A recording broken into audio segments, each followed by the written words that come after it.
संघ के जाने माने विचारक है सुधीन भदौरिया है, सीनियर लीडर और प्रवक्ता बहुजन समाज पार्टी के तस्लीम रहमानी साहब काफी देर से इंतजार कर रहे हैं। नेहा पंत मेरी सहयोगी प्रतीक त्रिवेदी बने हुए हैं। प्रतीक त्रिवेदी बलिया से, इंडिया गेट से बनी हुई है नेहा पंत। मैं सीधा रुख करता हूं रहमानी साहब आपका, आप 40 मिनट बाद इस डिबेट में एंट्री ले रहे हैं। सवाल सीधा और बड़ा सपाट है, क्या आपको लगता है कि ध्रुवीकरण सिर्फ एक धर्म के नाम से होता है आपकी राय में, और सेकुलर ब्रिगेड को उससे परेशानी होती है? देखिए, पहली बात यह समझनी चाहिए कि मुसलमान जो हैं वो दूध पीते बच्चे नहीं हैं, जो बार बार हर आदमी उनको सजेस्ट करेगा। मायावती हों, अखिलेश हों, लालू यादव हों, कांग्रेस के लोग हों, कोई भी पॉलिटिकल पार्टी जब ये कहती है कि मुसलमान हमको वोट दे, तो एक्चुअली वो रिएक्टिव पोलराइजेशन कर रहे होते हैं और वो वोट दूसरे, उसमें चाहे इमाम बुखारी हो या इस टाइप के जितने लोग हैं। अभी बहुत सारे मुसलमान व्हाट्सएप पे इधर उधर मैसेजेस भेज रहे हैं, उनको भी हम कह रहे हैं ये मत कीजिए। मुसलमानों को मालूम है कि किसको कहां वोट देना है। और जब आप इस तरह कहते हैं, मायावती ने कल तो ये प्रधानमंत्री ने हमारे इंटरव्यू में बोला, वही कह रहा हूं कि जब कोई भी ये कहता है कि मुसलमान इसको वोट दे, तो मुसलमानों को बेवकूफ समझने की कोशिश करता है। एक्चुअली मुसलमानों को मालूम है, हमने 1952 से लेकर आज तक कभी कम्युनल एंड फासिस्ट फोर्सेस को वोट नहीं किया। यही एक बात पूछूं आप लोगों से, जनता से पूछता हूं, क्या आप सब लोग, चूंकि सही कह रहे हैं रहमानी साहब, सही कह रहे हैं कि जनता कोई इतनी दूध पीती बच्ची नहीं है, क्या आप लोग, चूंकि कोई नेता कुछ बोल देता है किसी धर्म के बारे में, तो आप लोग बह जाते हैं क्या उसमें? नहीं। तो आप लोग क्यों मौका देते हैं नेताओं को कि वो धर्म के ऊपर ही फोकस करते रहे, और ऐसा लगता है कि ये कोई दुधारू गाय कोई बन गई है, ये राजनीति जो है कोई दुधारू गाय बन गई, आप ये बात निकालते रहिए और अपना आप काम चलाते रहिए। कैसे बीट कर सकते हैं, कैसे बीट कर, खड़े होकर बोलिए। ये हम नहीं कहते, ये लोग कहते हैं। ये हमेशा राष्ट्रवाद को खत्म करते हैं। भारत लोकतांत्रिक देश है, इन्हें पता होना चाहिए। तो यहाँ पर हर बार आप यहाँ पे देखिए, सभी पार्टी के जो प्रवक्ता बैठे हैं, आप इनसे नौकरियों की उम्मीद रखते हैं, आप इनसे रोजगार की उम्मीद रखते हैं, कि आप इनसे ये उम्मीद रखते हैं सर ये हमें मौका दे कि आपका धर्म आप खतरे में है। हमारा धर्म कहाँ है? पहले हम भारतीय हैं, पहले हमारा राष्ट्र आता है, फिर उसके बाद हमारा धर्म। भारतीय फिर राष्ट्रवाद है। एक सेकंड, मैं आपकी बात में आता हूं। प्रतीक त्रिवेदी भी हमारे साथ बने हुए हैं, आप अपनी बात को रख लीजिए। सर मैं कहना चाहता हूं, मेरे भाई ने बहुत अच्छी बात बोली, मैं एक मोहम्मदन हूं। सर हकीकत बात ये, क्यों बार बार एक बारी मुसलमानों को टारगेट किया जाता है? क्या जरूरत है? मुसलमानों को कैसे टारगेट? सर टारगेट जैसे मायावती जी ने कह दिया। मायावती जी किसकी थी? मायावती जी हमेशा मोदी साहब के साथ बैठती थी। आज मायावती जी एकदम से आगे, मायावती कब नरेंद्र मोदी के साथ बैठी? मोदी साहब गठबंधन का सर, मुझे लगता है आपके फैक्ट। मैं बताऊं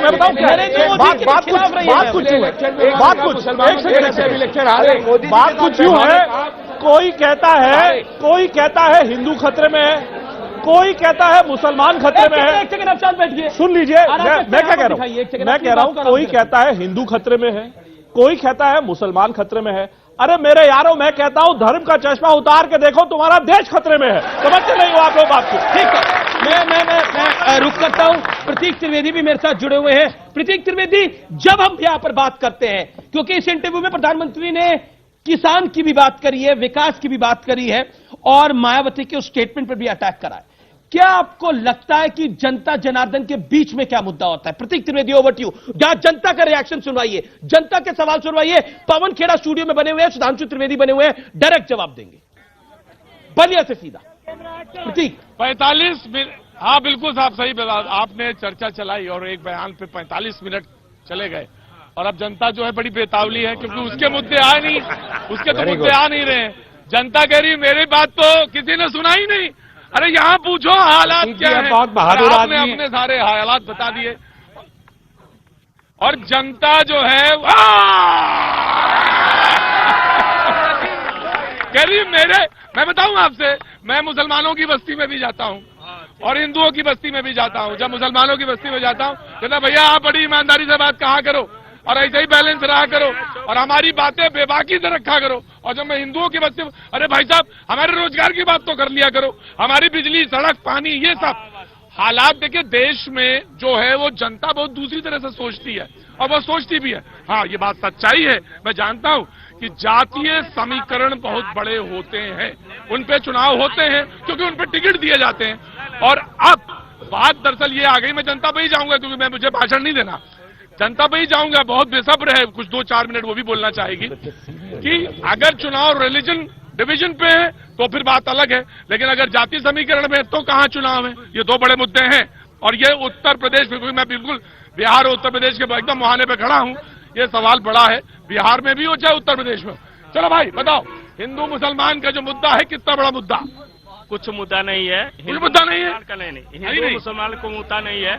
हमारा एक मुद्दा है, हमारे देश का हमारे देश के लिए आगे बढ़ना है, हमारे देश को आगे बढ़ना है। हिंदू मुसलमान मुद्दा है, सब भाई है, मोदी सब भाई है। मोदी जितना काम करता है वो कोई नहीं करता है। मोदी के आगे 70 साल के उम्र में कोई काम करना है, इस उम्र में भाई सब भाई है, हिंदू मुस्लिम सब भाई है। इस देश में रहने वाले सभी लोग भाई है। सब इस उम्र में करने वाले मोदी को कोई हराने वाला नहीं है। देखिए, सुनिएगा, दो बातें सुनिएगा, बड़े ध्यान से सुनिएगा। दोनों बातें कही, हिंदू मुस्लिम सब भाई हैं जी जी, और मोदी जी को हराने वाला कोई नहीं है।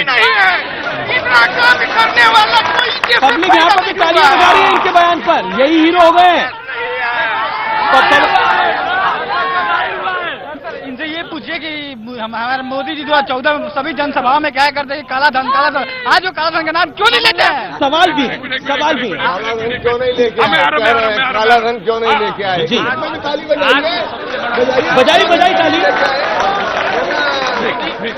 अगले सेगमेंट में आ रहा है ये।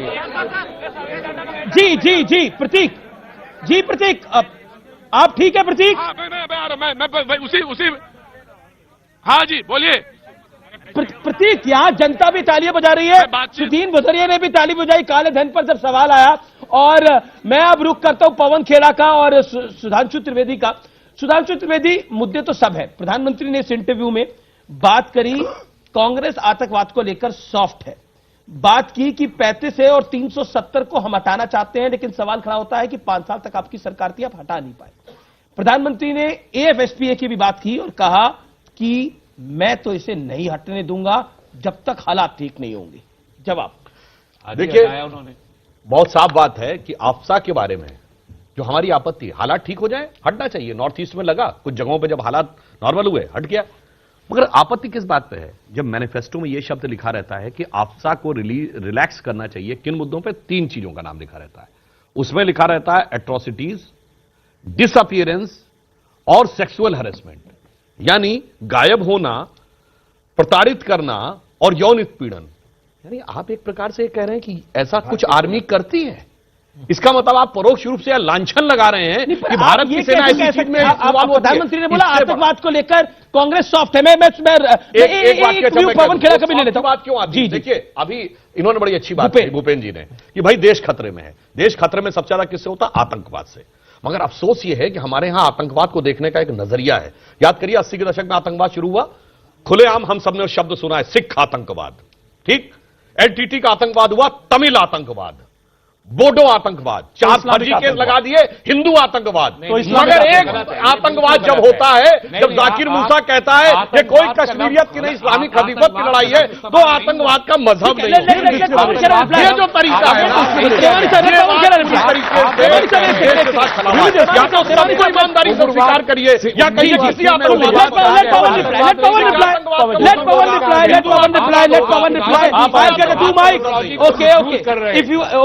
Ramani sir, you will get a chance. Pawan, your reply. एक उग्रवाद का लफ्ज इस्तेमाल हुआ, शिंदे ने बतौर होम मिनिस्टर हिंदू आतंकवाद शब्द प्रयोग किया है। ठीक है, चाहे हिंदू आतंकवाद हो चाहे कोई आतंकवाद हो, जवाब ले लेते हैं। पवन खेड़ा, प्रधानमंत्री का आरोप है इस इंटरव्यू में कि आप सॉफ्ट हैं। हमने तो सुना सुन लीजिए। हमने सुना था आतंकवाद तो मोदी जी ने नोटबंदी से खत्म कर दिया जी। हमने ये भी सुना था नक्सलवाद खत्म हो गया जी। इनके घोषणा पत्र या संकल्प पत्र या माफीनामा जो भी आप उनको कह दें, उसमें भी लिखा है नक्सलवाद खत्म हो गया। फिर ये आतंकवाद की चर्चा ही क्यों हो रही? तो सब खत्म हो गया, प्रधानमंत्री ने तो सब सॉल्व कर दिया, बागों में बाहर है। काला धन की पर वो तो आप पे आरोप लगा रहे हैं। अब जब जवाब ही नहीं है किसी प्रश्न का, न नौकरी दिलवा पाए, न किसानों को चेहरे पे मुस्कान ला पाए और नोटबंदी से तबाह और कर दिया, अब आतंकवाद ये वो फलाना ठिकाना But घूमते रहे आतंकवाद तो विषय है इस अरे देश में। साहब, तो आपने क्यों कहा था नोटबंदी से खत्म हो जाएगा? अमीश, इसका जवाब दीजिए, क्यों कहा था खत्म हो जाएगा? जवाब देता हूं। और जिस व्यक्ति ने हिंदू आतंकवाद बोला था उसको इन्होंने मंत्री बना रखा है। ठीक है, आरके सिंह को मंत्री बना रखा है। अजीत डोवल जी ने उस पर लेख लिख दिया था कि बड़ा खतरनाक है आतंकवाद। ठीक है, ठीक है, उनको एनएसए बना दिया है। जवाब सुधांशु, जवाब देखिए 30 सेकेंड। देखिए, मैं ये कहना चाहता हूं हाँ, कि आतंकवाद का जो भी विषय है, किसी भी प्रकार के आतंकवाद का विषय हो, अगर हम ईमानदारी से उसके बारे में देखें तो उसके बारे में सही नजरिया आएगा। बिल्कुल। अगर हम एक पक्षीय नजरिए से देखेंगे तो कभी भी आतंकवाद को लेकर हम सही समाधान नहीं आ पाएंगे। मुझे इस बात पे गुरेज है कि सिर्फ भारत दुनिया का एकमात्र बड़ा देश है जहां आतंकवाद को लेकर दो नजरिए होते हैं। आपने नहीं सुना होगा, इंग्लैंड हो, अमेरिका हो, Britain, France, Australia, Germany, China, कहीं पर भी आतंकवाद के आरोपी के पक्ष में कोई वहां का नेता बयान देता हो, वहां के टीवी चैनल पर बहस होती है। मगर यहां पे टेररिज्म को, इसलिए यहां पर ऐसा कहीं और भी सियासी तरीके से इस्तेमाल किया जाता है। कांग्रेस और बीजेपी इस्तेमाल मैं इसीलिए कहना चाहता हूं, बिल्कुल सही आपने कहा है। इसीलिए मैं पूछना चाहता हूं, जो याकूब मेनन के नमाजे जनाजा में जाते हैं उसमें से कितने डॉक्टर एपीजे अब्दुल कलाम के नमाजे जनाजा में गए थे? जवाब ले लेते हैं। कौन जवाब देगा? Pawan Khera, you want to respond to what Sudhanshu ji said? देखिए, पहली बात तो महबूबा मुफ्ती बुरहान वानी को, अफजल गुरु को शहीद का दर्जा देती हैं, ये उसके साथ सरकार बना देते हैं, फिर यहां भाषण देते हैं। कहिए ना, सरकार क्यों बनाई? माफी मांगे। अभी मुसर्रत आलम पहले तो माफी मांगे कि क्यों आपने उसके साथ सरकार भी बनाई। फिर यहां भाषण देना अच्छा है, नारे लगाना अच्छा है, तालियां बटोरना बहुत अच्छा है। आतंकवाद पे जो सरकार लड़ाई क्यों है, बनाई? Sudhanshu ji, can I put it this way? Is this war on terror? And I want you and Rashid bhai both to enter on this one, because across the country I just want to say that 70 crore Indian citizens today are watching this broadcast. पूरे देश से इस वक्त जो चर्चा यहां studio में हो रही है, लोग उसके ऊपर लगातार टिप्पणियां करे जा रहे हैं। इससे मैं आपसे जानना चाहता हूं, दर्शक कुछ बड़े रिएक्शंस आए, बहुत बड़े रिएक्शन आ रहे हैं। लोग ये पूछ रहे हैं कि आप सुधांशु त्रिवेदी जी जो अभी यहां पर बैठकर आतंकवाद के बारे में जो बता रहे थे कि सिर्फ भारत ऐसा देश, और आपको गुरेज, आपने जिस शब्द का प्रयोग किया, लोग ट्विटर पर और फेसबुक पर यह हमको भेज रहे हैं कि आपसे पूछा जाए कि साहब, आपने महबूबा मुफ्ती के साथ आपने एक अलायंस किया। महबूबा मुफ्ती को अभी सुब्रमण्यम स्वामी जी हमारे साथ अभी कुछ देर बाद जुड़ेंगे, उन्होंने स्पष्ट तौर पर कहा कि महबूबा मुफ्ती तो खुद ही आतंकवादियों के साथ जुड़ी हुई थी, आपने लेकिन उनका साथ थामा। Is this war on terror sir also at the end of the day simple, is it just a political tool for you? क्या सिर्फ एक राजनीतिक टूल है आपके लिए? क्या है? देखिए, मैं जवाब देता हूं।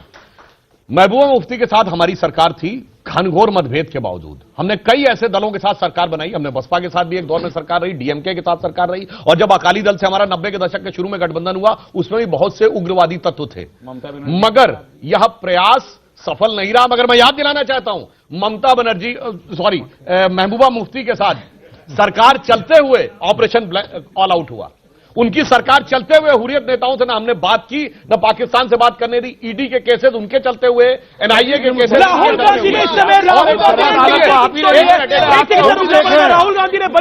राहुल गांधी ने ट्विटर के ऊपर लिखा है कि न्याय इतना पावरफुल आइडिया है, न्याय इतना पावरफुल आइडिया है कि प्रधानमंत्री मोदी उस पर बात करने से नहीं रुक पाते, क्योंकि न्यूज 18 नेटवर्क के इंटरव्यू में प्रधानमंत्री ने न्याय योजना को बोला है क्योंकि कांग्रेस ने 60 साल में अन्याय करा।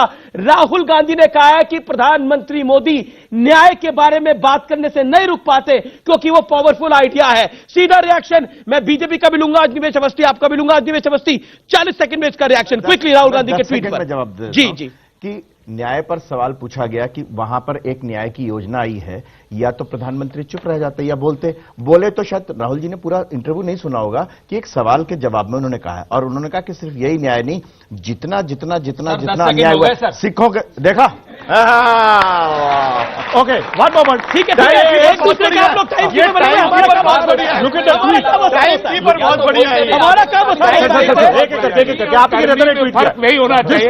ट्वीट राहुल गांधी का जो ट्वीट है, राहुल गांधी भी इस ब्रॉडकास्ट को लगता है देख रहे हैं। राहुल गांधी जी ने भी प्रधानमंत्री का जो साक्षात्कार नेटवर्क 18 के साथ जो हमारे editor in chief Shri Rahul Joshi के साथ हुआ है, राहुल गांधी जी भी उस इंटरव्यू को देख रहे हैं। देखिए क्या ट्वीट कर रहे हैं राहुल गांधी जी। कह रहे हैं, न्याय is such a powerful idea, absolutely amazing resonance in the field, even the Prime Minister within bracket past master cannot stop talking about it. This is the viewpoint being expressed by Rahul Gandhi. Which were absent in 70 years. ठीक है मुझे पता है RSS और BJP को इस पर react करना ही करना है। इन्होंने बोला कि वेरी पावरफुल आइडिया रेजोनेटिंग। इन्होंने नहीं बोला, राहुल गांधी ने बोला कि बहुत शक्तिशाली आइडिया है, इसलिए प्रतिध्वनित हो रहा है। मैं पूछना चाहता हूं, राजस्थान में सरकारें प्रतिध्वनित हुआ, मध्य प्रदेश में सरकारें प्रतिध्वनित हुआ, छत्तीसगढ़ में प्रतिध्वनित हुआ, सुनिए 2 साल से सरकार है पंजाब में प्रतिध्वनित हुआ, कर्नाटक में 8 साल से प्रतिध्वनित हुआ। सुनिए नेहा पंत की बात चाहता हूं, Subramanian Swamy has joined me, Subramanian Swamy has joined me. फिर मैं नेहा पंत आपके पास आऊंगा। सर सुब्रमण्यम स्वामी, बेरोजगार नौजवानों के साथ किया उसके खिलाफ लड़ाई है, आपको 72,000 ठीक है, ठीक नहीं जमा कराएंगे 72,000 खाते। जी मेरे को सुब्रमण्यम स्वामी को रुक करना पड़ेगा मुझे ठीक है। सुधांशु चतुर्वेदी आप एक लाइन बोल लीजिए अपनी 5 सेकंड ऑडियो प्लीज। स्वर्गीय पिताश्री पूर्व प्रधानमंत्री राजीव गांधी जी के नाना आज से 100 साल पहले जब ऑक्सफोर्ड में पढ़ते थे तो हर दरवाजे, हर गेट पे एक गाड़ी खड़ी रहती थी, चांदी का चम्मच लेके पैदा हुए, 4 पीढ़ी से शक्तिशाली परिवार, 650 करोड़ का इनकम टैक्स का नोटिस, और अब गरीबी की याद आई है। जो प्रधानमंत्री जी ने कहा था कि जो खाते नहीं खुलने वाले आप पैसा क्या देंगे, जो बिजली का खंभा नहीं लगवा पाए, पावर हाउस क्या चलाएंगे, और आपने वो कहावत सुनी ना, हिंदी भाषी क्षेत्रों की कहावत है जो न्याय पर लागू होती है, बाप ने मारी मेड की बिटवा तीरंदाज, बाप ने मारी मेड की बिटवा तीरंदाज। लेकिन आपने अपनी बात को रखा। डॉक्टर सुब्रमण्यम स्वामी जुड़ रहे हैं कुछ देर में, कांग्रेस के मीडिया हेड रणदीप सुरजेवाला इस ब्रॉडकास्ट में हमारे साथ लाइव होंगे। लेकिन डॉक्टर स्वामी, नरेंद्र मोदी ने साक्षात्कार दिया है और स्पष्ट रूप से कहा है अगर मायावती मुसलमानों की बात करती है तो अवार्ड वापसी गैंग कहां बिल में छुप जाता है। दूसरी तरफ बोला है राहुल गांधी जब न्याय की बात करते हैं वो अपने 60 साल के अन्याय की भी बात करते हैं। क्या कहना चाहते हैं डॉक्टर स्वामी, क्योंकि राहुल गांधी कह रहे हैं मेरा मास्टर स्ट्रोक है। नहीं, बिल्कुल सही कह रहे हैं प्रधानमंत्री। राहुल गांधी कहते हैं मास्टर स्ट्रोक, कौन सा मास्टर की स्ट्रोक है पता नहीं, परंतु सारे सब जो उन्होंने वायदा की है कि हम ये करेंगे वो करेंगे, परंतु उसके साथ प्राथमिकता क्या है ये नहीं बताया, रणनीति क्या है इसको प्राप्त करने के लिए ये नहीं बताया, साधन कहां से जुटाएंगे ये नहीं बताया है। तो कोई भी कह सकता है मैं स्वर्ग आपके लिए पैदा कर दूंगा, कुछ भी वायदा कर सकते हैं। Dr. Swami, may I put it this way, sir? May I put it this way, Dr. Swami? Dr. Swami, the truth is this, that I'm sure you would have looked at the BJP manifesto as well. The truth is that the BJP manifesto also does not give details as to where this investment of 100 lakh crore in India is going to be made. The BJP manifesto does not clarify how all farmers in India, Piyush Goyal, the finance minister, had said only those farmers who have land holdings up to 2 hectares will get 6,000 rupees per annum. Now, Rajnath Singh said, no, all farmers will get. Iska paisa kahan se aayega, sir? There is no clarification on that as well.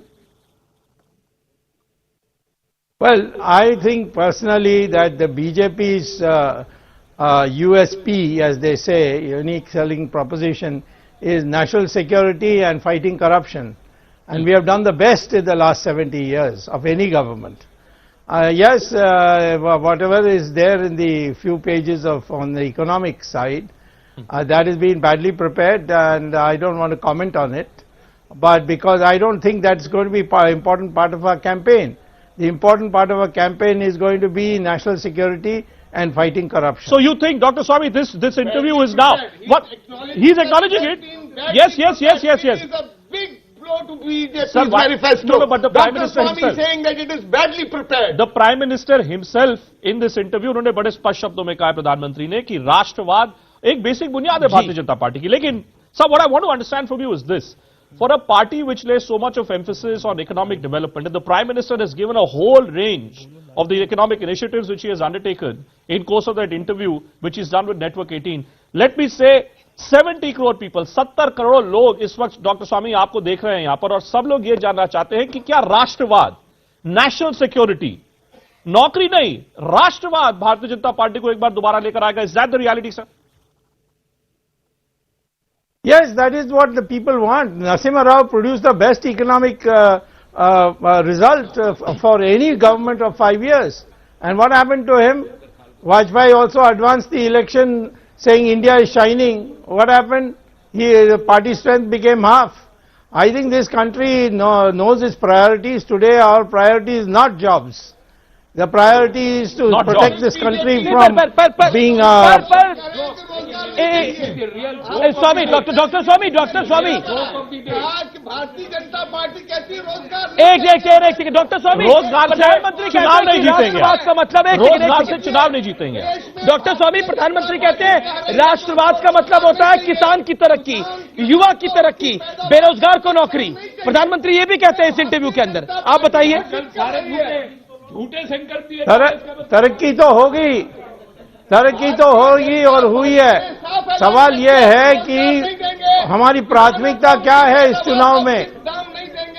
बोलिए आप doctor, अभी आपकी आवाज आ रही है। एक second सुन लीजिए doctor स्वामी। मैंने ये कहा कि इस चुनाव में प्राथमिकता किस बात पर देनी है। हाँ, हम जितनी विकास हुई है किसानों के लिए इस 5 साल में, पहले तो 10 साल में नहीं हुई थी। अब उसमें मैं नहीं जाने चाहता हूं। मैं तो कहता हूं कि आज देश बड़ी खतरे में है और आतंकवाद और पाकिस्तान के कुकर्म इसको ठीक करे बिना इकोनॉमी की बात करके क्या फायदा है। जापान इकोनॉमिक डेवलपमेंट ही फोकस करके उसका कोई दुनिया में कोई कीमत है। रमानी साहब एक second. Doctor Swami, the other point, जो दूसरा पहलू जो प्रधानमंत्री ने रखा है सर इस इंटरव्यू में, उन्होंने सीधे तौर पर He's leveled an accusation against the Congress party that the Congress party is guilty of compromising national security. चूंकि कांग्रेस पार्टी अपने मैनिफेस्टो में बात करती है एप्सपा हटाने को। Do you believe the Congress party, when it comes to national security, क्या कांग्रेस भारतीय जनता पार्टी का मुकाबला नहीं कर सकती क्या? नहीं कर सकती है। पहले भी 2004 में पहला कदम उन्होंने उठाया कि पोटा को खत्म किया और फिर उसके बाद लश्कर-ए-तौयबा को और वो जो सिमी थी उसको उन्होंने उसकी बैन हटा दी। बाद में यूनाइटेड नेशंस ने कहा कि समझौता एक्सप्रेस में लश्कर-ए-तौयबा ने किया था और कांग्रेस कह रही थी नहीं, हिंदू टेरर ने किया था। अब दुनिया में यूनाइटेड नेशंस का कहने को नहीं माना। Rashid, Dr. Swami, you are a renowned economist. What do you think? How Modi government has handled economy matters of bread and butter? Well, I have not paid attention to it because I think as a politician, national security and fighting corruption is more important for us at this stage of our history. Our economy will go on. It's going at 7.5% per year. The World Bank says it's the highest in the world. And we are now third largest GDP in the world. So that is going on. It's on its own momentum. I would not be that much concerned about it. You, sir. Thank you so much. बहुत बहुत शुक्रिया। आप हमेशा बेबाकी से बात करते हैं। अपनी पार्टी पे भी आपने कुछ सवाल खड़ा करे और कांग्रेस पर भी आपने कुछ सवाल खड़े करे। बहुत बहुत शुक्रिया इस साक्षात्कार के लिए, इस इंटरव्यू के लिए आपका। लेकिन नेहा पंत मेरी सहयोगी इस समय इंडिया गेट पे खड़ी हुई है। नेहा, मैं बड़ा स्पष्ट सवाल पूछता हूं। इस देश में आतंकवाद की भी बात हो रही है। नरेंद्र मोदी कह रहे हैं कि आतंकवाद पर हमारी 0 टॉलरेंस है। राहुल गांधी कह रहे हैं हम न्याय की बात कर रहे हैं। पब्लिक किसकी बात कर रही है? आपके साथ जनता जनार्दन है इंडिया गेट से, बताइए। पब्लिक से पूछ लेती हूँ अमीश कि यहाँ पर पब्लिक क्या बात कर रही है। ये बताइए, राहुल गांधी 72,000 गरीबों को सालाना देंगे, उनकी सरकार आएगी। उनकी योजना के बारे में कितनों ने सुना है? हाथ खड़ा कीजिए पहले। राहुल गांधी गरीबी मिटाएंगे? हो सकता है, अगर वे आ गए तो मिटा सकते हैं। आपको क्या लगता है कौन गरीबी मिटाएगा, मोदी या राहुल? मोदी मिटा सकते हैं। राहुल गांधी से कुछ नहीं होगा। वो संसद में सोते रहते हैं तो बाद में क्या करेंगे? चौकीदार तो जग रहे हैं ना। रात को सर्जिकल स्ट्राइक हो रही है। क्या क्या किया देश के लिए उन्होंने। और ये बोलते बताइए कौन मिटाएगा गरीबी, मोदी या राहुल अपने न्याय से? मिटाएंगे, क्योंकि राहुल जी के पास पैसा आएगा कहाँ से? क्योंकि वो तो बोलते मेरे पास ब्लैक मनी है नहीं। 72,000 रुपए देंगे कहाँ से? क्योंकि मोदी जी उन्होंने पैसे के वादा तो किया नहीं था। क्योंकि हम ये चाहते हैं कि पैसे कहाँ से आएंगे? और किससे लगता है गरीबी कौन मिटाएगा? हाँ बताइए, कौन मिटाएगा गरीबी? गरीबी राहुल गांधी मिटाएगा। कैसे राहुल गांधी मिटाएंगे? जैसे मोदी जी ने मिटाया था 2014 में। हाँ। जो वादे करे थे 15 लाख के, ऐसे ये मिटा सकेंगे। आएंगे जब भी पता लगेगा। जी बोलिए। हमें भीख नहीं चाहिए, हमें नौकरी चाहिए। हमें नौकरी देंगे मोदी जी। हमें 72,000 नहीं चाहिए, हमें नौकरी चाहिए। आपको लग रहा है राहुल गांधी भीख दे रहे हैं? हाँ जी। खैरात से कभी गरीबी मिट नहीं सकती। मेहनत करने से, रोजगार देने से गरीबी मिटेगी, ना कि खैरात से और आरक्षण जैसी चीजों से गरीबी। 70 साल में आरक्षण से गरीबी मिटी क्या? नहीं मिटी ना। आज भी आरक्षण चाहिए, दलित आज भी दलित है 70 साल। अच्छा ये बताइए मजबूत नेता कौन है? मोदी क्यों है मजबूत नेता? मोदी क्यों है मजबूत नेता? सिर्फ नारे ही लगाएंगे, क्यों है मजबूत? वो हमारे लिए सब कुछ कर रहे हैं, हम गरीब आदमी हैं। उसने हमारे लिए घर बनाया। और राहुल गांधी कह रहे हैं 72,000 मैं दूंगा आपको सालाना। ऐसे 72,000 रुपए नहीं चाहिए जो हमारे लिए करके दिखाए, उसके लिए 72,000 रुपए। ऐसा कुछ नहीं जो करके दिखाए सब कुछ उसके लिए। मजबूत नेता कौन है? राहुल गांधी है या मोदी है? मोदी है, क्योंकि हमें अमीर लोगों का नहीं पता लगा, लेकिन जो लो क्लास के लोग हैं उनको देखिए, उनके लिए उन्होंने बहुत कुछ किया है। अच्छा तो बताइए, न्याय योजना में तो लोग कह रहे हैं कि खैरात नहीं चाहिए, बैठे बैठे 72,000 नहीं चाहिए। राहुल गांधी के पूर्वज नारा लगाते रह गए, गरीबी नहीं मिटी। देखिए, हिंदुस्तान जब आजाद हुआ था उस वक्त गरीबी कितनी थी हमारे यहाँ? आप ये देखिए कि पिछले 70 सालों से गरीबी की रेखा कम होती जा रही है और उसको और कम करने में अभी और भी साल लगेंगे। ऐसे देखिए, न्याय योजना जो शुरू की गई है या करने का ऐलान किया, तो ये मोदी जी ने 15 लाख का वादा किया था, वो नहीं आए। भाई 15 लाख जैसे नहीं आए, वो कह रहे हैं 72,000 का भी वादा कर देते हैं, आए ना आए देखेंगे बाद में सत्ता में जब आएंगे। देखिए, ये मजाक है कांग्रेस की तरफ से। सबसे पहले नारा दिया इंदिरा गांधी ने, गरीबी हटाएंगे। उसके बाद राजीव गांधी ने दिया कि गरीबी हटाएंगे। अब वही राहुल गांधी कह रहे हैं। ये जो नौजवान आप देख रही हैं आमने सामने जो खड़ा है, ये बहुत मजबूत है। ये जानता है कि आने वाली सरकार अगर मजबूत इरादे वाले शख्स को जाएगी जो पिछले 5 साल से कंट्री को सर्व कर रहा है, उसी के हाथ में जाएगी तो इनका भविष्य शानदार होगा। ठीक है, कुछ और जनता की प्रतिक्रिया बोलिए। कौन आ रहा है सरकार में? कौन आ रहा है? किसकी सरकार बन रही है? क्यों मोदी की क्यों बन रही है? मैम, वो निर्णय लेते हैं, वो काम कर रहे हैं, 18 घंटे काम करते हैं, पब्लिक के लिए काम करते हैं, अपने खुद के लिए निकालते, सोते कम है वो, और सारा टाइम पब्लिक के लिए सोचते हैं। सब किसकी सरकार बन रही है? आप महिला हैं, क्या लग रहा है आपको? किसकी सरकार बन? मोदी की। क्यों मोदी की क्यों? राहुल गांधी की क्यों नहीं? राहुल कह रहे हैं हम न्याय देंगे सबको। नहीं, क्योंकि वो आने के बाद बहुत भ्रष्टाचार भी कम हो गया है। मुस्लिम लोगों, लेडीज के लिए तलाक भी बंद कर दिया है, जो 3 तलाक है, बहुत कुछ किया है वो लेडी के लिए कर रहे हैं। अच्छा, हिंदू मुस्लिम मुद्दा है चुनाव में? हिंदू मुस्लिम मुद्दा है? नहीं है? आगे आइए। नहीं है, नहीं है। नहीं, ये जो पार्टीज है खुद अपने इशू क्रिएट करती है। अच्छा, इसका कोई रीजन नहीं है। कोई जातियां जो करती है ये पार्टीज करती है। मुद्दा क्या है आपके लिए? क्या मुद्दा है बताइए। मैं तो ये समझता हूँ कि जो देश की रक्षा करे, सबसे पहला जो देश की रक्षा करे वही राष्ट्रवाद बोलता है मैम। राष्ट्रवाद मैम, राष्ट्र प्रथम, नेशन फर्स्ट मैम। राष्ट्र होगा सब कुछ ठीक है मैम, रोजगार भी आएगा, शिक्षा भी आएगी, स्वास्थ्य भी होगा। अब हमेशा आप देख रहे हैं यहाँ पर मूड हिंदू मुसलमान मुद्दा नहीं, लेकिन हाँ राष्ट्रवाद। और जब हमने पूछा मजबूत कौन, कहीं कहीं राहुल के नाम की भी जिक्र हो रहा है, लेकिन ज्यादातर लोग यहाँ पर मोदी को क्रेडिट दे रहे हैं देश को सुरक्षित रखने का। कम से कम नरेंद्र मोदी। तो यानी राष्ट्र सुरक्षा एक मुद्दा है, चाहे कोई कितना भी डिनाई करे, राष्ट्र सुरक्षा एक मुद्दा है। अभी उमर अब्दुल्ला ने भी प्रधानमंत्री के इंटरव्यू पे रिएक्ट करा है ट्विटर के ऊपर। इसके अलावा मैं आपको बता सकता हूं, आज सुबह से तमाम नेता इस इंटरव्यू पे रिएक्ट कर रहे हैं। लेकिन प्रधानमंत्री ने न्याय पर क्या बोला, ये पवन खेड़ा आप ध्यान से सुनिए, क्योंकि रणदीप सिंह सुरजेवाला जुड़ने वाले थे, वो किसी कारणवश नहीं जुड़ पा रहे। आप ध्यान से सुनिए, उस पर आपका रिएक्शन लेंगे। न्याय पे प्रधानमंत्री ने क्या बोला। उनका जो मुख्य मंत्र है, अब होगा न्याय। इसका मतलब यह हुआ कि वो स्वीकारते हैं कि 60 साल के शासनकाल में उन्होंने अन्याय किया है। तो जाने अनजाने में उनके मुंह से निकल गया है कि उन्होंने 60 साल तक सरकार चलाते हुए अन्याय किया है। और जब ये न्याय की बात करते हैं तो 84 के सिखों के साथ जो जुल्म हुआ, वो सिख भी अब न्याय मांग रहे हैं। भदौरिया जी ये बताइए कि पवन जी से, अच्छा चलिए पहले पवन जी से शुरू करते हैं। जी आप कुछ पूछेंगे? मैं तो ये आपसे सिर्फ ये मैं पूछना चाह रहा था कि ये जो न्याय की जो बात अभी देखिए जो प्रधानमंत्री जी ने की, is there somewhere a tacit admission that you are not fair to the people? क्योंकि आपने अलग अलग किस्म के देखिए मुहावरों को आपने प्रयोग किया। कभी कहा कांग्रेस का हाथ गरीब के साथ, कभी कहा कांग्रेस का हाथ आम आदमी के साथ, कभी कहा गरीबी हटाओ। 2019 में भी आप गरीबी हटा रहे हैं। शुड यू 1947 में 70% लोग गरीबी रेखा के नीचे थे, आज 20% बचे हैं। फिर भी अगर आप कहना चाहते हैं 70 साल में कुछ नहीं हुआ, तो आपको मुबारक हो। दूसरी बात, मोदी जी से हम उम्मीद नहीं करते कि उन्हें न्याय शब्द समझ में भी आएगा। जिन्होंने नोटबंदी करके ग्रामीण और शहरी अर्थव्यवस्था से नोट छीन लिए, हम उस ग्रामीण अर्थव्यवस्था में नोट वापसी कर रहे हैं, उन्हें आपत्ति क्या है? आप छीने, हम वापस कर रहे हैं, इन्हें क्या आपत्ति है? इन्हें नहीं समझ में आएगा कि न्यूनतम आय योजना है क्या। ये सिर्फ इनकी गलतियां और इनके द्वारा किए गए अन्याय को खत्म करने के लिए हम ला रहे हैं न्याय। ये 5 साल के अन्याय का जवाब है। मैं सुधांशु जी और फिर अवस्थी जी और फिर भदौरिया जी के पास जाना। सुधांशु जी एक मैंने इसीलिए उनको ठीक है। जो आपने आंकड़े 1947 से लेकर आज तक के जो आपने आंकड़े दिए, वो गरीबी मुफ्त में पैसे देने पर नहीं हुई, लोगों की अपनी मेहनत कश के कारण वो गरीबी रेखा से ऊपर आए हैं।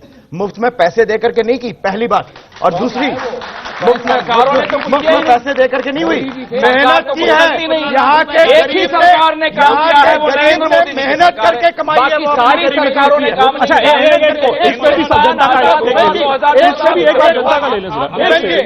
एक बात प्रधानमंत्री जी जो कहा है, अच्छा ये बताइए, आप में से कितने लोगों को लगता है कि ये जो 72,000 गरीबी पे वार का नारा है, क्या आप लोग मानते हैं गरीबी पे वार है? नहीं है। क्यों? अच्छा, एक सीनियर सिटीजन से पूछते हैं, सर ये बताइए। ये ब्लैकमेल कर रहे हैं पब्लिक को। ब्लैकमेल कर रहे हैं? और क्या? कैसे? वो तो कह रहे हैं कि भाई गरीबी हटाने की बात है। गरीब हट जाएगा, गरीबी नहीं हटती कभी भी। गरीबी नहीं हटती कभी। हाँ, देखिए, मुझे लगता है कि रशीद भावनाओं के आवेश में आकर के तथ्य देखिए, तमाम एक तो पहली बात, सरकारों का एक रोल रहा है। आजादी के बाद से हर सरकार ने गरीबी हटाने का प्रयास किया है। हमारे देश की जनसंख्या बढ़ी। दूसरी बात, जो उद्योगों को जो है बैंक बहुत सारे लोन राइट ऑफ करता है। आरबीआई की फिगर आप देखिए, 2017 में 1 लाख करोड़ से ज्यादा लोगों का लोन राइट ऑफ हुआ है। तो मुझे ये बताइए, अगर कांग्रेस का 72,000 गरीबी पे वार का नारा, अगर आप लोगों को लगता है कि ये वोट खरीदने की बात है, तो जो भारतीय जनता पार्टी का सालाना जो 6,000 रुपए देने की बात है, वो क्या है? नहीं, वो भी देने की बात है। किसान सम्मान योजना है, देश का जो किसान बदहाल है, पिछले 70 साल में जो किसानों के लिए काम नहीं हुआ, उस किसान को सम्मान दिलाने के लिए वो योजना है। बिल्कुल ही किसानों के साथ मजाक हो रहा है, बीजेपी द्वारा मजाक हो रहा है। ठीक है, एक सेकंड करके थोड़ा इत्मीनान रखिए। आप लोग भी थोड़ा इत्मीनान रखिए। एक सेकंड, आप बोलिए सुधांशु, मैं पब्लिक का भी रिएक्शन दिलवाऊंगा। मत करिए, वो भी उतनी मेहनत करते हैं जितना किसान मेहनत करते हैं। आप ये क्या कह रहे हैं? देखिए, जो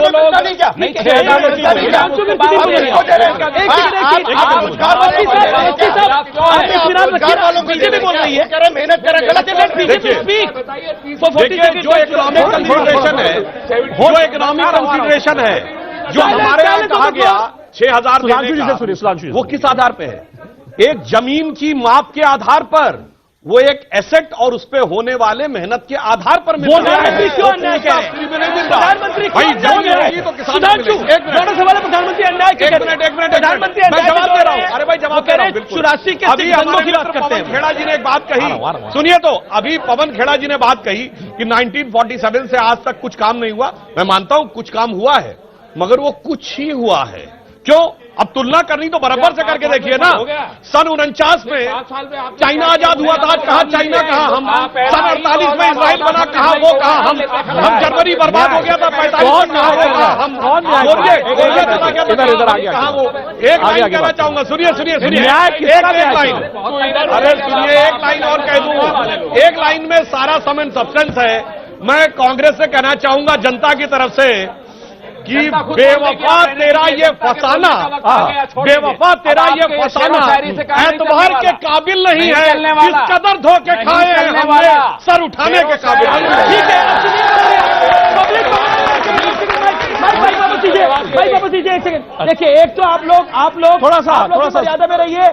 जब आपको माइक दिया जाता है तो सवाल रखिए, इधर उधर माइक पास मत करिए। मैं अभी सुदीन भदौरिया कुछ कहना चाहते हैं, काफी देर से रिस्पॉन्स करना चाहते हैं। उपेंद्र, एक सेकंड भदौरिया साहब, बोलिए, अब बोलिए। देखिए, मैं प्रधानमंत्री बोल रहे कांग्रेस ने बड़ा अन्याय किया है सबके पास। देखिए, एक चीज जान लीजिए, ये चुनाव जैसा कि अभी भारतीय जनता पार्टी के एक और महत्वपूर्ण नेता जो आए थे आपके शो में, उन्होंने कहा था कि रोजगार नहीं चाहिए। हमारा ये कहना है कि रोजगार नौजवानों के लिए अति आवश्यक है। अगर रोजगार नहीं मिलेगा तो इसके उत्पादन प्रक्रिया में कैसे जुड़ेंगे? प्रधानमंत्री न्याय की बात कर रहे हैं। किसानों को, ये लोग किसानों के लिए कुछ करना नहीं चाहते, हम चाहते हैं कि किसान और नौजवान इन दोनों के कंधों पर ये देश खड़ा है। और भारतीय जनता पार्टी ने झूठे वादे किए, किसानों के एमएसपी के 50% के, आजकल वो बात नहीं कर रहे हैं, स्टेटमेंट है, भागने की कोशिश कर रहे हैं। हमारे सहयोगी अमिताभ अग्निहोत्री ने उत्तर प्रदेश के मुख्यमंत्री योगी आदित्यनाथ के साथ just spoken to him. This is Yogi Adityanath on his comment on the former UP chief minister Mayawati. आज बाबा साहब भीमराव अंबेडकर देश के अंदर भारत रत्न बनते हैं और हर जवान पर उनके प्रति सम्मान का भाव पैदा होता है।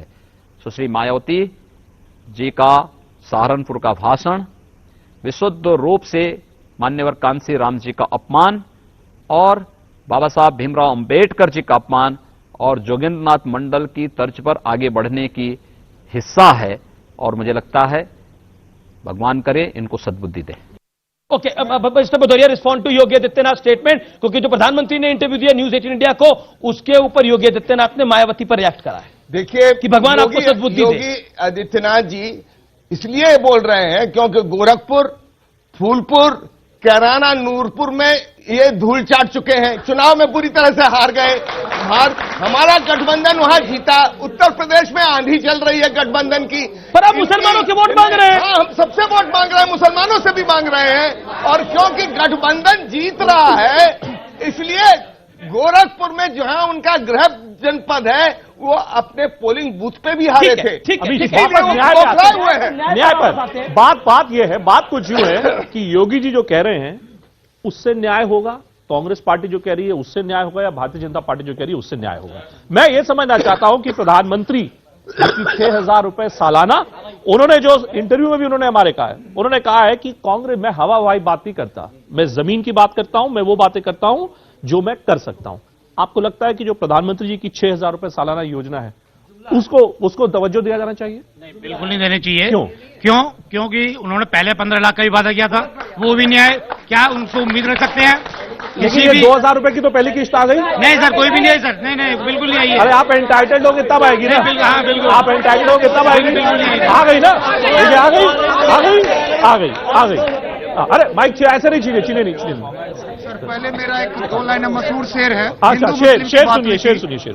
न जात के लिए न पात के लिए, न जात के लिए न पात के लिए, न हिंदू के लिए न मुसलमान के लिए, ये मेरी आवाज है हिंदुस्तान के लिए। क्या बात है। मैं यहाँ बैठा हूँ, काफी दिनों तक बैठता हूँ, बोलता हूँ। न्यूज 18 को मैं धन्यवाद करता हूँ। आज जो नेता लोग हैं, जितने भी नेता लोग हैं, उसके लिए मैं 2 लाइन लिख के लाया। ठीक है, हो पढ़ दिया आपने। नहीं सर, माइक वापस करिए। हो गया सर। अब आपने अपनी बात को कह दिया। आ रहा हूं। अपनी बात को कह दिया। मोटी बात।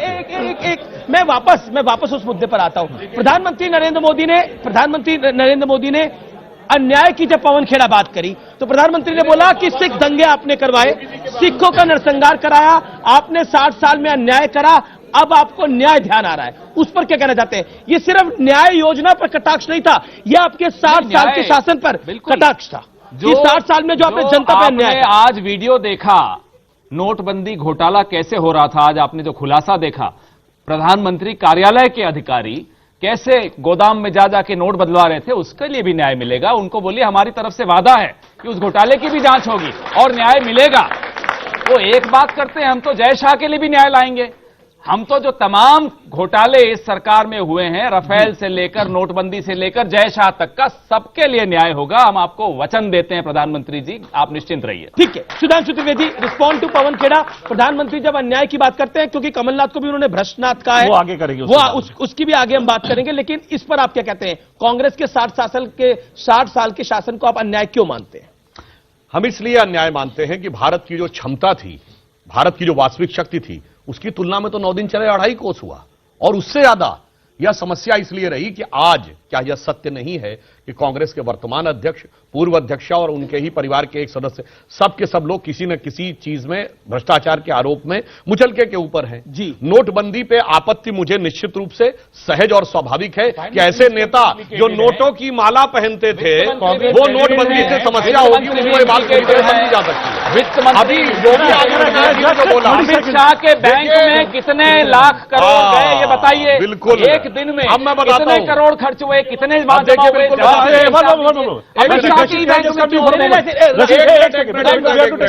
Rashid, I just want to know, I just want that, I'm asking you in English, that's fine. Is there a feeling, Rashid, and I got this sense when I was traveling in eastern parts of Uttar Pradesh, that politics has become transactional today? You know, the same people who say, nahi, 2,000 rupees hum nahi mante, same people will take that money, maybe if that money was to give, and expect some more. Is that the fundamental change that has happened in Indian politics? Absolutely. I think you see increasingly, whether it was in Delhi, Sheila Dikshit's from Naveen Patnaik, who's promised 10,000 rupees to 25 lakh farmers, to the central government, which is promising 6,000 rupees, to Rahul Gandhi, who's promising 72,000. I don't know how much money is being offered by all these states today. I think the politicians are not able to gauge what voter want. Indian voter has become highly volatile. No amount of development can satisfy them. So they think that's the easy way out. Give more and more money. Ram Kripal ji, आपका view? देखिए, भूपेंद्र जी जो कह रहे हैं, इस तरह की practice कोई थोड़ी बढ़ गई है, पहले भी थी, लेकिन आप एक बात जान लीजिए, आजादी के बाद से आज तक जितने आम चुनाव हुए हैं उनके फैसले आप उठा के देख लीजिए। 67 तक नेहरू और इंदिरा, आप उसके बाद देखिए 77 का जो चुनाव हुआ, जयप्रकाश नारायण के नाम पे वोट दिया गया, वहां से आप लगातार चलते आइए, कोई भी फैसला हुआ है, चाहे वो राजीव गांधी 400 सीटें पा रहे हों या उसके बाद 2014 का चुनाव, चीजें चलती हैं, लेकिन ये फैसला नहीं होता